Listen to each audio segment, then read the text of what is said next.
tells me that you've not attended the postgraduate diploma at all. My attendance should be 85%. I don't believe you. You have to. A man has arrived from Pakistan with just 4 days left on his student visa. Officer Hassler has questions about the certificates he submitted for a work permit and the hundreds of documents found in his hand luggage. He has at least 2 jobs and is studying at a number of colleges. Why have you come to the UK? Today? Yeah, correct. To study. Okay, and where? LSMS. Which is? London School of Management Sciences. How long have you studied there? Almost 5 years. So, since your arrival then, you've effectively been studying all your time at London School of Management Science. Can you tell me why I have a letter from Empire College dated November 2004 saying that you were a full-time student doing a Bachelor of Science in Physics? So why would they be issuing you a letter if you've never studied there? No, basically I didn't inform them that I left the college. Why would you ask for this letter if you had no intention to be studying there? And please start telling me the truth, because at the moment you're not, and I can tell you're not. No, that's what I'm telling you, sir. That's what you're telling me. I was still enrolled and then college, but I wasn't. How can you possibly be enrolled in a college that you've never attended? It's basically, sir, it's a misunderstanding because it wasn't my fault. All I want to say, I don't want to waste your time. Listen, I'm getting paid to do this, so you're not wasting my time. I'm going to get to the bottom of this. All I want to say, sir, I'm studying at whatever I have told you under pressure or Listen, confused. you're not under pressure because I give you ample opportunity at the beginning of this interview and you chose to say that you were fitting well. And I did say, what I don't want you to do is start saying, oh, well, you know, I'm a bit confused, because your English is fine. It is more than acceptable for me to understand you, and I know that you can understand me.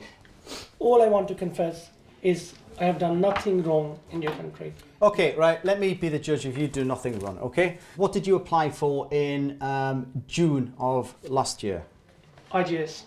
And what happened to that? It was refused. What letters did you submit?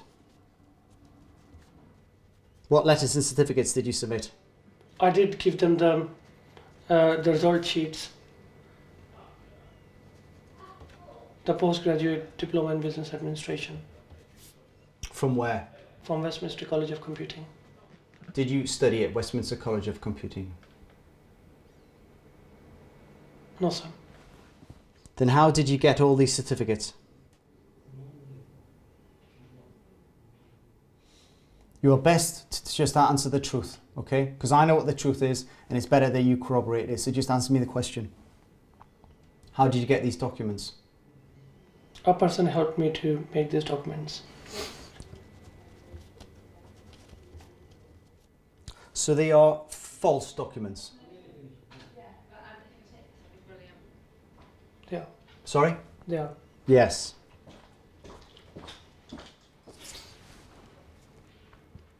Were you working? Yes, I was. Where were you working? Astra. What hours do you work there? I worked 20 hours there. And what about William Hill? I did work in William Hill as well. So, we started end of December 2006, beginning of 2007 with Asda, okay? And you started William Hill the same time, okay? And you've worked 20 hours a week for Asda, yeah? And you've worked 20 hours a week for William Hill, yeah? So, how many hours in total did you work? Roughly 40 hours. And you still work for Asda and William Hill, yes? So all I want to say is I'm not breaking any law or anything, or not harming. Listen, anyone. just a sec. You say you're not breaking a law, right? But what do you think immigration law is? It's not one rule for one person, one rule for another. You are breaking the law. As a student, okay, you're not allowed to work more than 20 hours a week. You're working 40 hours a week. As a student, you're not supposed to pay for fraudulent documents to submit to the UK Home Office to then try and get a work permit to live in the UK. So you tell me where you've not broken the law. Sir, I didn't mean to break the law. It was just my fault. It was my mistake, sir. Sir, that is. Okay. Do you need anything to eat? Food? You're okay? All right. From the very beginning, I mean, you could tell that he was struggling to sort of keep up with what was going on with regard to what his history was or what his purported history was. And we've established that he's gone and purchased these documents that he then submitted to the Home Office, attempting to get a work permit. So, I mean, as far as I'm concerned, it's a clear refusal. Okay, Mr. Bourgeois? Right, I need to explain to you that you're going to be refused entry into the United Kingdom, okay? If I go just back and straight away if I apply again straight away, I'm asking for advice. If you're asking my honest opinion, if you went back to Pakistan and then you said next week you apply for a student visa, I would say it's very highly unlikely that you would be issued with a student visa. My personal opinion. After a month or so. Okay, The man has worked double the hours permitted for a student, and he's submitted false documents to try and get a visa. Yet he still hopes he can come back soon. This is a massive problem we have now with students. It's what takes up the day, is returning students who are ultimately bogus students.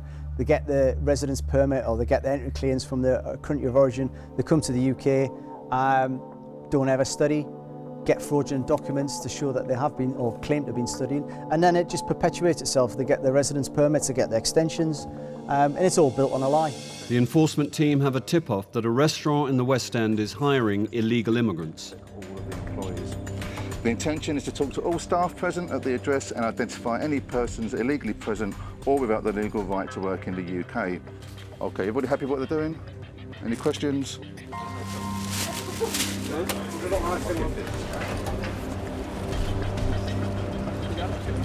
The restaurant is a Scotch steakhouse popular with tourists on London's Charing Cross Road.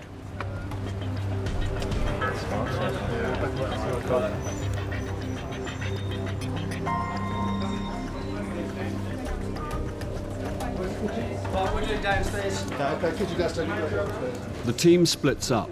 Officers Lippington and Mitchell head downstairs to the kitchen whilst Officer Purewell questions the waitress. How long have you had your visa for? 1 year, 2 years, 3 years, 3 months. So how long have you been in this country? 2.5, maybe 3 months. No, not 3, not more. 3 months. Yeah. Okay. When does your student visa finish? Soon. When? I don't know if it's soon, maybe 2 weeks. What are you studying at the moment? Oh, sorry. What do you study? Just college, just sometimes just. Are you studying English? Yeah, just only English. Okay, we're just going to do some checks with the Home Office. We're going to make a phone call because we have records of all visas issued. If you just wait here, yeah. Actually, you know what? Come around here. Come around here. The waitress is Ukrainian and says she's a student. Do you work? If she's telling the truth, the officers will find her records on the Home Office database. Down in the kitchen, Officers Lippington and Mitchell are speaking to a chef. He says he's from Mongolia. Speak English? Tiny little bit. Okay, don't worry. You have to come upstairs with us, mate. Yeah? Okay. Turn everything off. Just turn it all off. Okay.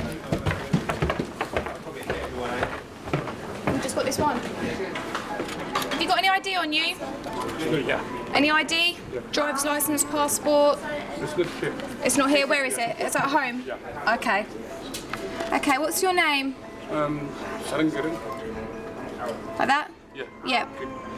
E.L. E.L. And what's your family name? Sarangaran. John Dodge. J or G? J is Jam is J. J. How old are you? 26. And you're from Mongolia, yeah? How long have you been in the UK for? Just now 3.5 years. Yeah, about 3. About 3 years. And what leave have you got to be in the UK? What? What leave have you got? You've got a work permit, visa. Visa. You've got a visa, have you? What type of visa? Sorry? Student. Student visa. Just do a check. Okay. When do you go to college then? When are you going to college next? now it's just working just part time. When do you go to when have you been to college? Have you been to college recently? Yeah. When's the last time you've been to college? Last 2 weeks. 2 weeks ago. So are you going to college at the moment? Not yet. Why not? No. Because now I need money. So you're not studying at the moment? Not now. Have you come to this country to work, or have you come to this country to study? I want to learn English. Is that why you've come here? Yeah. Is that the main reason why you're in this country, to go to college? Yeah. Okay. Basically, first of all, she's told my colleague that she's a student. She didn't know where she was studying. She said she last went to college like 2 weeks ago. She's come up with the truth. I didn't believe her at all. The most that foreign students are allowed to work during term time is 20 hours a week. Both interviewees say they're students, but the Mongolian chef has just admitted to working 40 hours. Listen to me, no, you're here on a student visa, and you tell me you're working here 40 hours a week. When are you studying? So you're telling me you're working 40 hours a week and you're studying as well? Do you work 40 hours a week every week? No, just sometimes. Just sometimes. How many hours a week are you allowed to work when you're studying? Maximum is 20. 20 hours, yeah? So how can you, if you're working 40 hours, you're working more hours than you're allowed to, aren't you? And you've been working, not studying, yeah? Okay, that's lovely. Let's go with a no trace then. All right. Thank you for your help. Thanks, bye. Bye-bye. No, it's definitely a no trace. He doesn't appear to be on their database, which could mean he's given them a false name. We can't find a visa for you. No, we can't find a visa. Where did you get your visa from? From Mongolia? Yeah. I'm not believing anything you're telling me at the moment, all right? Because we can't find any trace in your systems. You're not able to show me a passport. I find it all quite difficult to believe, yeah? There's another way to find his ID. Where's the scanner? I think he's going to have to go to the police station. What about a scanner? Not you. You're okay. Yeah, let's scan him. Officers Lippington and Mitchell are looking for a fingerprint match on their biometric database. Do you want to go to a police station? No, you don't. Do you want to go to police stations? Are not very nice. It's really hot outside, and the cells are not very nice. So, are you going to tell me the truth? Marriott Court. You're going to take to Marriott again? Just there.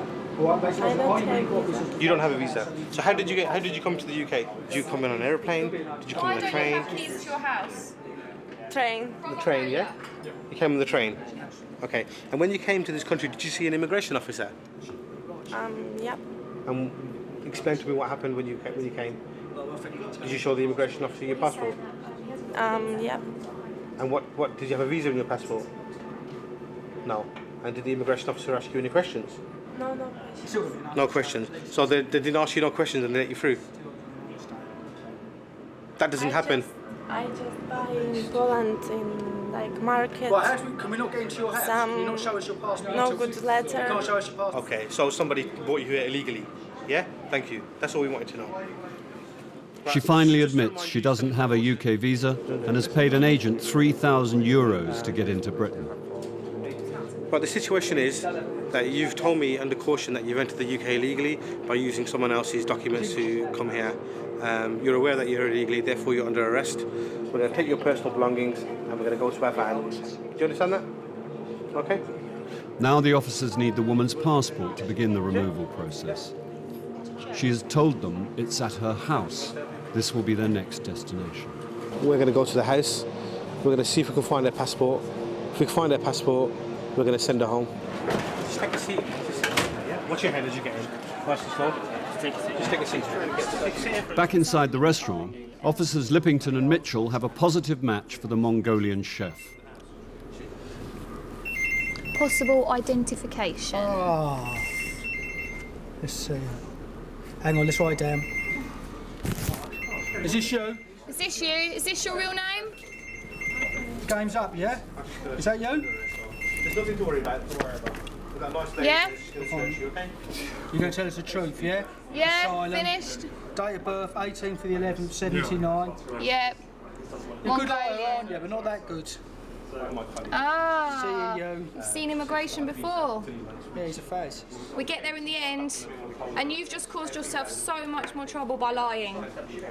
He gave them a false name, but now they can cross-check his real identity with the Home Office database, and there's a surprising result.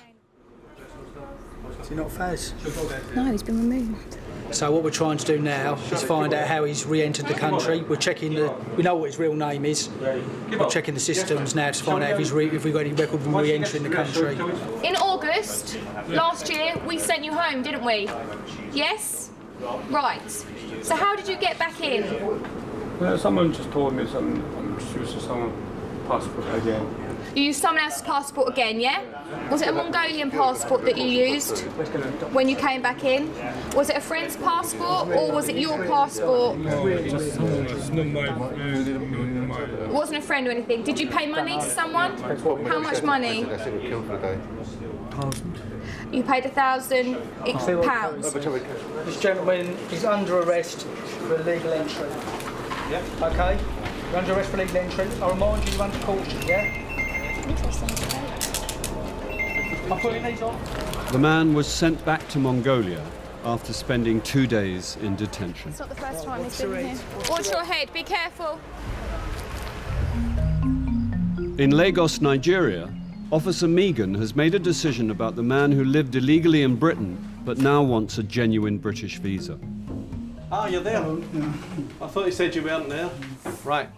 You'll be pleased to know that your solicitor was correct. I'm going to issue you your visa. Okay? So you can go back to the UK. Thank you. Shouldn't have done it that way in the first place. Thank you. Thanks so much. God bless you. We wanted a good solicitor first of all. Okay? Thank you very much. God bless you, sir. It's an adventure you've had. 2005. Thank you. You could say they're a bit happy. Madame was quite ecstatic, so she's quite happy. And he's relieved. That's it. Sometimes we do bring a bit of sunshine into people's lives. Not very often. Yeah. Arena, you're going to give me your address now. In London, the enforcement team need to find the Ukrainian waitress's passport so they can deport her. But she refuses to tell them where she lives. Because her boyfriend's illegal as well. She doesn't want us to go around and have the boyfriend. And she said there's 8 other Ukrainian people living there. So I don't think she wants to be responsible for other people's fate.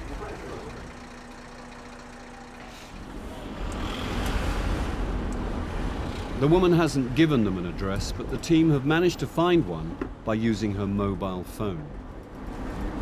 We're going to an address in Lewisham. We're going to try and find this Ukrainian lady's passport so we can send her home. What's your head? Yeah, it's all right, it's all right.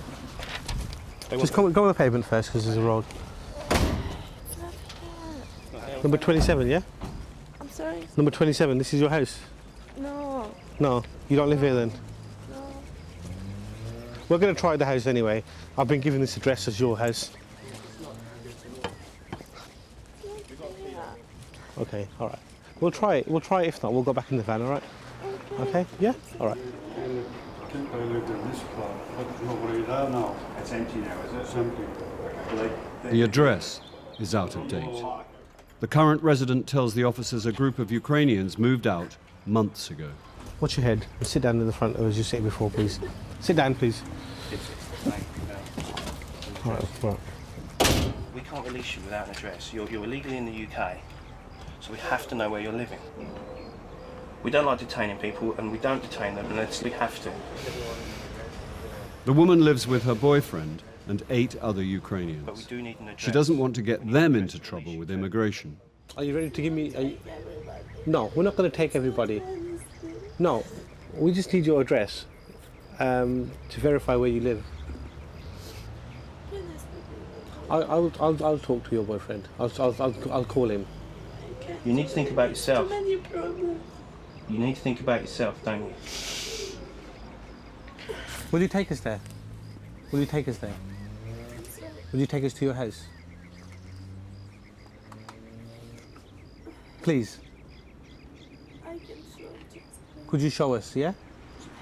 She's given us a road, which is just around the corner from here, and she's 50-50 about telling us where she lives, so we're going to take her there.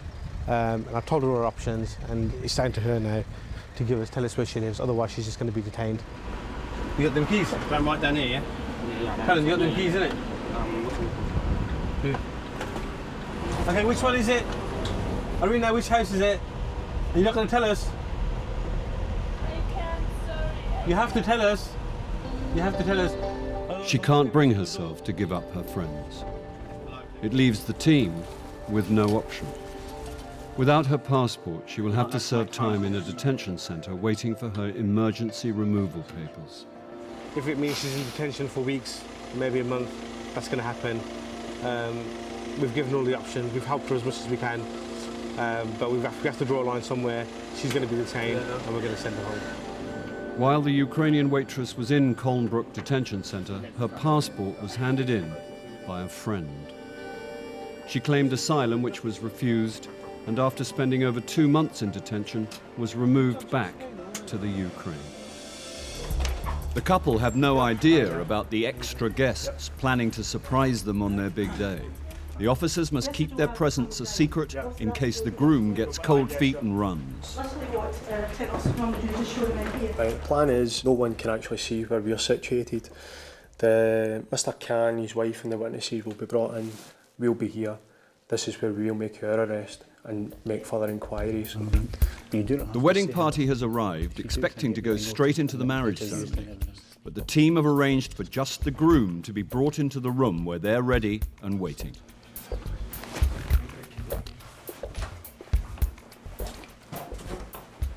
Hello, sir. You'd like to come in here for me, please? Yep, hello. I'm an immigration officer from the United Kingdom Border Agency. So I'm arresting you as a suspected immigration offender. You do not have to say anything, but anything you do see may be noted and later given in evidence. For the moment, sir, for your safety and for mine, I'm going to place handcuffs on you. So I'd like you to put your hands like that for me, please. Out of you in front of you like this. I will not do till I see my lawyer because... no, at the moment, sir, just put your hands up here for me. All right? What I did Just wrong. be explained to you, sir, okay? You're under arrest at this moment in time as a suspected. I got all the legal documents with me. Yes, listen carefully. Do you understand? I can't believe that. I mean, I got all the Sir. legal documents with Do you me. understand? I come Put through your all hands the like that. Home Office process. Yes, just take a seat over here for me, Mr. Khan. All right? Right, so. Can you tell me why you're here today? Because I'm here to marry with my fiancée Okay, how long have you known your fiancée for? since August 2007. And where did you first meet? We met in the Market Town Centre first time, and we started dating each other. Why are you marrying now, sir? Why are you getting married now? Because I've been this lady from the last 2 years, okay, and she's very caring, and we've been friends together first, and then we realized that we fell in love, right? And she asked me one day, and he said, She asked you? Yes. I said, you really like me, you really love me? I said, yes, I do really like you, love you, and I really care about you, and she did as well. All right, Mr. Khan, is this a last-ditch attempt for you to stay in the United Kingdom by marrying a British citizen? Well, look, to marrying a British citizen is not a crime, is not illegal, right? I didn't ask you that, no, Mr. Khan. Listen to the question. If somebody fell in love with me and I fell in love with you and we cohabiting each other, right, is not a crime, right? Have you paid just to marry you? No, I did not pay any single penny. You can ask her right now, she is there. All right, Mr. Khan, what we're going to do now is we're going to take you to a vehicle which is parked at the back of this building. Can I see my lawyer for 1 word? 1 minute? You get a chance to possibly speak to him later. You can do that later, okay? No, I'd like to just have one single word. No, just listen carefully, sir. I'm trying to explain to you. Otherwise you can use force or beat me. Well, and I'll be screaming. To this officer till he explains everything to you. Whatever, okay? you kill me, you beat me, but I want to have Sir, please, there's no need for that kind of talk. We're not going to kill you, we're not going to beat you. I'm trying to explain to what's going to happen. Listen, Mr. Khan, listen. If you're under arrest, you do as we said just now, okay? My got a mother heart condition, right? Okay? You have to inform my brother at least. Well, so no, first you go and tell you're arresting me. No, you go and tell arresting me. But Mr. Khan, if you do this nice and quietly, then your mother won't get upset, will she? You will be given the chance at the police station to ask who you want informed, okay? All right. And we will speak to yourself. And we will tell everyone here what's happening. Imran! Let's go. So that's enough. Don't shout. Imran! Imran! Imran! They're arresting me! Imran! Excuse me. यार गजाला से बात करो यार. Excuse me, please. No. Upstairs, you're not allowed up here. Do this properly, sir. I don't care who you are, just so you're not allowed up here. Just 1 word with my brother, I will leave. Not here, at the police station. Yeah, what I did wrong, you tell me first. Explain everything to me. Can you explain this immigration here? What I go through all the documents, paperwork here. Explain everything to me, police station, okay? You need to calm down. Okay? Everything will be explained to you there. Just sit in the car, sir. Just turn around, head down, keep your head down. That's it. Just sit in there.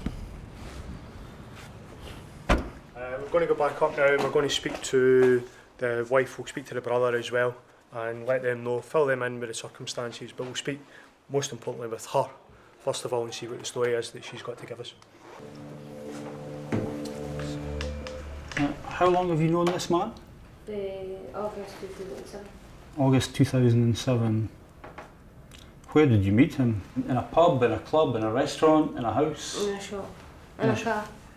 It's one of my friend's pals, so I met him through a friend, and his friend brought him through to meet me in his car. In a car. So that was the first time you met, was in a car? First when I met him. Was that in a car park or was that just in the street? Just in the street.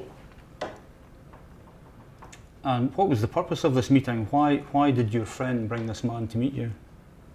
Just something about talking to me and asking the things to do, like if I was getting money, like benefits and all that. Did he mention giving you any money at all for the purpose of possibly getting married? Especially if you tell the truth. No, he's never. He's offered, he's gave me money in that, but How much money has he been giving you? £20. What is that? Every day, every week, every month? Every week. Gives you £20 every week. And what's that for? That's just to help me out if I'm stuck with stuff like for gas and the lecky and that. Whose idea was it to get married? It wasn't mine. Alright, did you fill in a form to get married? Because I've seen a form with all your details on, about your name, your mother, your father, and it's signed by you. I signed it, but I never filled the form in. So you didn't fill the form in, it was filled in for you by... I don't know who by. But it was filled in when you saw it. I filled in when I saw it. Did Jamie not tell you what it was for? No, Jamie just said sign your name there, that's what I got told today. And has he ever mentioned to you about getting married so that he can stay here in the United Kingdom, stay in Scotland? Have you ever discussed that? He mentioned something like that.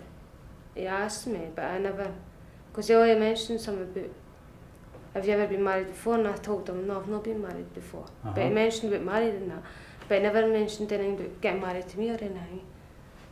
So if Jamie had said to you, come on, let's go to Glasgow, we're going to get married, what would you have said to him? I would have said no. Have you ever had any intention of getting married to Jimmy Rosecan? No, just friends. Do you believe now that he's deceiving you so that he can remain in the UK? Yeah, I know. If I knew all this, I would never have done it. Okay. I'll take you back through. Okay. I don't know what she thought she was coming to sign. She thought she was coming to sign papers and she had no intention of getting married, didn't know she was coming to get married. Why else you would come to a registry office, I'm not 100% certain, but she was certainly in no mind to get married today, so it kind of it puts the mockers on his explanation of why he's here today. The team are satisfied the man's attempt to get married today was a scam to stay in the UK. And they caught him just in time. If he did get married today, then ultimately he would have been in a far stronger position with the Home Office to submit any applications to remain in the UK, because he would have obviously been saying that he was in a marriage that was subsisting, and it would be harder for us with any applications that he put in to reject that. The man is held in detention, awaiting his removal back to Pakistan. The team accept that the bride was an innocent victim of his scam. Officer Kay Lomas was a teacher before she joined the UK Border Agency. Today, she's investigating an Indian national returning to Britain on a student visa. Now, we have your suitcase, the rucksack and this. Are these all of your bags? Yeah. Before you came to study here, you did a 3 years course in India. Yeah. Was that, what's BCA? BCA, Bachelor in Computer Application. So you've got a bachelor's degree in computers. And what for university? Actually, I came here on Deportation University, MSc in Multimedia Communication. Yes. But when I came here, they told me that they don't have enough students for MSc in Multimedia Communication. The passenger was given a student visa a year ago. He had a place on a master's degree course at a prestigious Midlands university. The course was cancelled and he now says he's studying at a college in London, even though he lives in Leicester. Officer Lomas reports her findings so far to the Chief Immigration Officer, Sarah Dyson. I've done his bags, not found much in there to be honest. He's got his national insurance card, he's got some business cards for a garment factory that's run by his cousin brother, who I've established is his first cousin. He's got no student card for this college in London. So, he looks like he's had a pretty good education. He has, he's just said to me he's done a 3-year bachelor's computing course. In India? In India. And how long's he been in the UK for? Since 2006. And he's been doing more IT-based diplomas, which you would not really need had you done a bachelor's in IT, I would think. It's very difficult for us to believe that he's genuinely studying in East London if he lives in Leicester. And he's told you he lives in Leicester. I mean, which of us on this planet would really want to commute 200 miles a day to attend college for, what, a couple of hours, maybe 3 hours? And what student could afford that?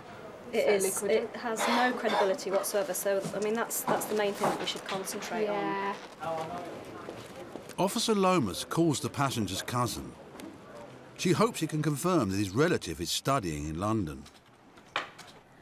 Hello, sir. Are you expecting anyone to arrive in the UK today? And how do you know Usman? You own a factory. And what kind of factory is it? Manufacturing ladies' wear. So he packs the garments. You mentioned that he's also a student. What does he do? You have no idea what he studies. Every time that he goes to college, do you take him every single time? Yes. So you should be able to tell me which days he goes to college then if you take him there. When was the last time he went to London to college? Last Thursday? Wasn't he in India at that time? He wasn't in UK then, was he? Very vague about when he goes to college, has no idea what he does in college at all, can't tell me which subject he studies, can't tell me the name of the college, but he apparently drops him off there every week, 3 times a week. But he's very clear on his position in the factory, which leads me to believe that, leads me to doubt the fact that he's a full-time student here, because it's just a bit strange to me. Now that doubts are raised over the passenger's studies, Officer Lomas makes a second call. This time to the college where he claims to be studying. Could you just confirm the name of the student that you have? I want to know all the details about his current course, when he started, what's he studying, when was the last time he attended college. Is he studying with you at the moment? It should be quite a simple yes or no answer to that, sir, really. When was the last time he attended? When was the last day that he came to college? 15th of November. Thank you. According to the college, the student has not attended at all in the last 6 months. And what was his attendance rate for his previous course? How can it be 82% if he already missed 4 weeks? Right, so his attendance rate for his last course was 82. Could you tell me a bit more about your college, please? St Paul College, who's on the 3rd floor. Okay. And then your college is on the 4th floor, and that's it. So we're talking 4 colleges in one building. The reason I asked so many questions to him is because what I want to do is go and, if this man is a genuine student, if he is a full-time student here, he should be able to answer basic questions about his tutors, about the modules he studied, about the building, what facilities they've got, how much fees he's paid. So I'm going to put all these questions to him in the interview. If he can answer them all and he's very confident in what he says about his studies, then that's fine. But if he can't tell me these things, obviously that's something that I need to be worried about.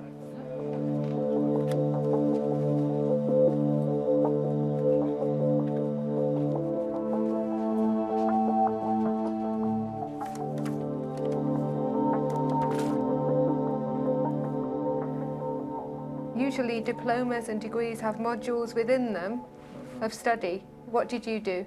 I studied basic programming, Microsoft Office, and then it got to C, programming in C. What was the title of the courses called? That's what I want to know. The titles? Yes, of the courses that you studied. Modules. It was like subjects to me. What is your attendance like? What is your attendance rate? Have you missed any lessons? My attendance should be 85%. Mm-hmm. Right. Now then, sir, have you been telling me the truth during this interview? Yes. Well, then we've got a problem. Because I have spoken to your college at length today, and they're telling me a very different story than the one that you've just said to me. I spoke to Mr. Suleiman Khan, who tells me he's an admin clerk at your college. He tells me that you've not attended the postgraduate diploma at all.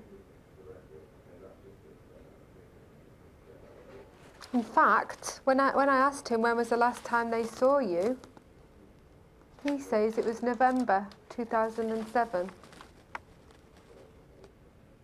When was the last time, and I want the month, and I preferably want the week, when was the last time you studied, you attended classes in the United Kingdom? Last July. Thank you. What have you been doing in that 8.5 months, sir? Sitting at home. I don't believe you. You have to. I'm not lying this time.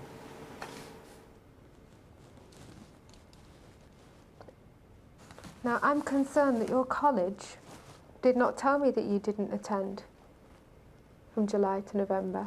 They said your attendance rate was 82%. What's going on?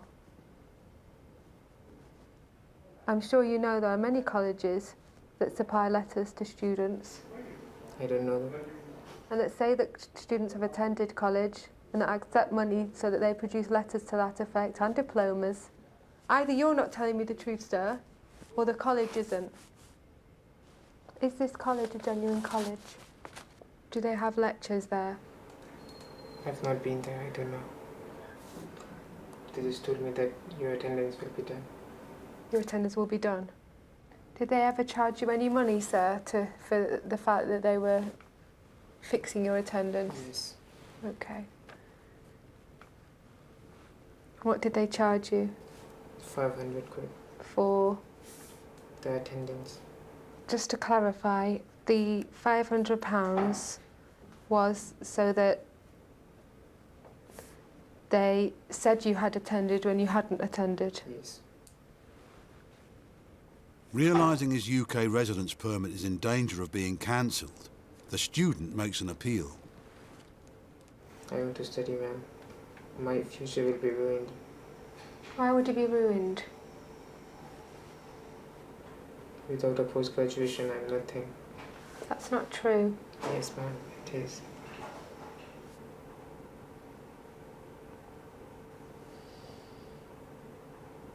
You've told us the truth now about your studies, which was the right thing to do, but in hindsight, you should have been attending, shouldn't you? You applied to do a master's at De Montfort University, a good university, excellent course, and since then things have just gone downhill. Come on.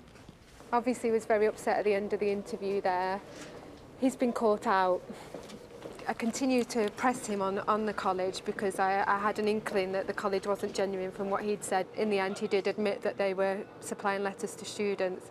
I will pass that on to our intelligence unit and they will check that out, and that college will then be on a list of colleges that we will look into further. Officer Lomas makes her final report to her boss. And he has a UK residence permit issued for the purpose of studies. Okay. Only a month ago. Only a month ago, so he was quite happy to deceive the Home Office only a month ago. Yes. Well, once again, I think without a shadow of a doubt, we'll have to refuse this guy entry and cancel his residence permit. The passenger is refused entry to Britain and put on the next plane back to India.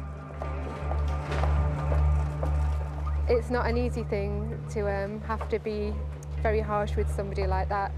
But on the other hand, you feel sorry for the people who are genuinely studying here, and then people like that gentleman who would come here and just flout the rules, really, to get a residence permit and don't study. It's not on. At Heathrow, a Bangladeshi man has been stopped at passport control after flying in with his new wife. If you can just break down your colleges for me. So in 2003... He has been living in the UK as a student for the last 6 years, attending 4 different colleges.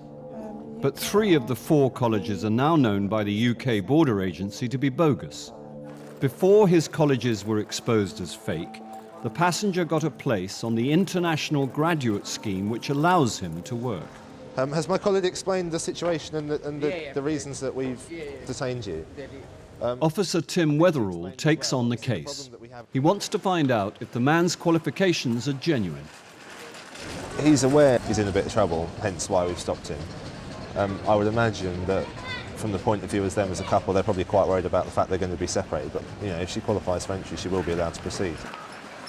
There's a lot at stake for the couple. The wife is eligible to enter the UK.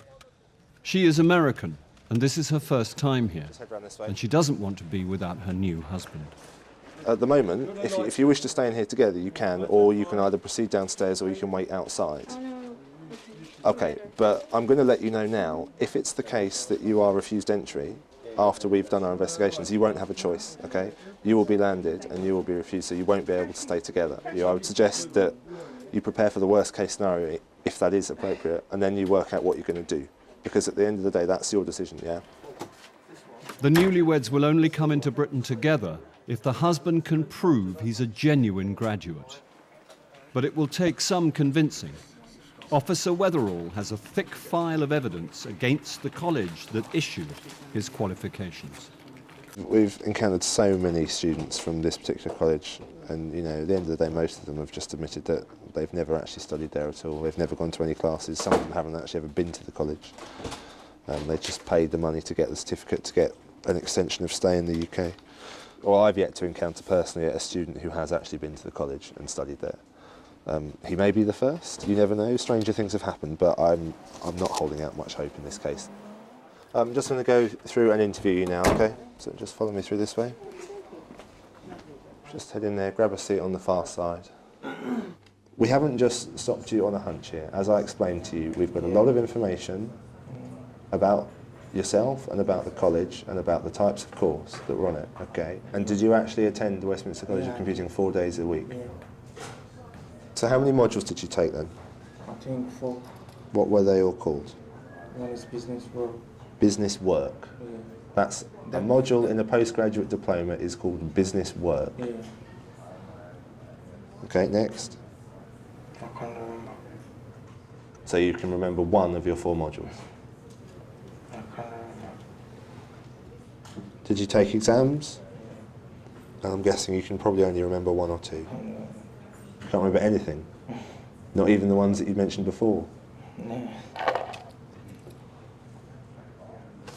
This is a 45-page document, yeah?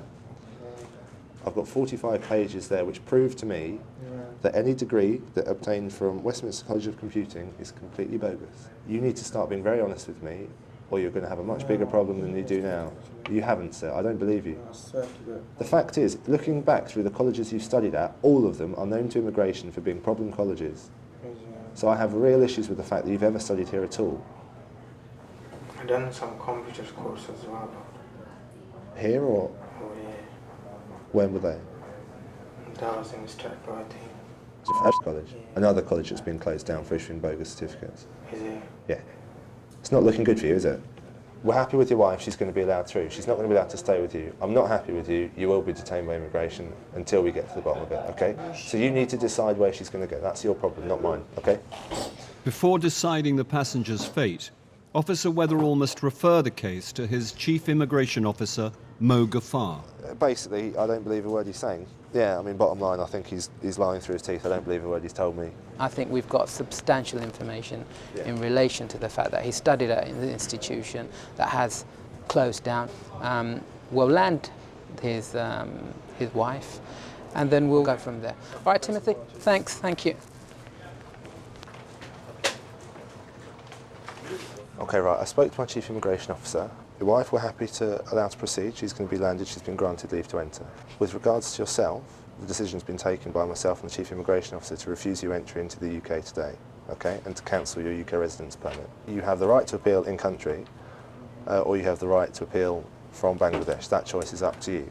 The husband chooses to appeal from the UK. This usually means being held in a detention centre while the appeal is considered, but there are exceptions.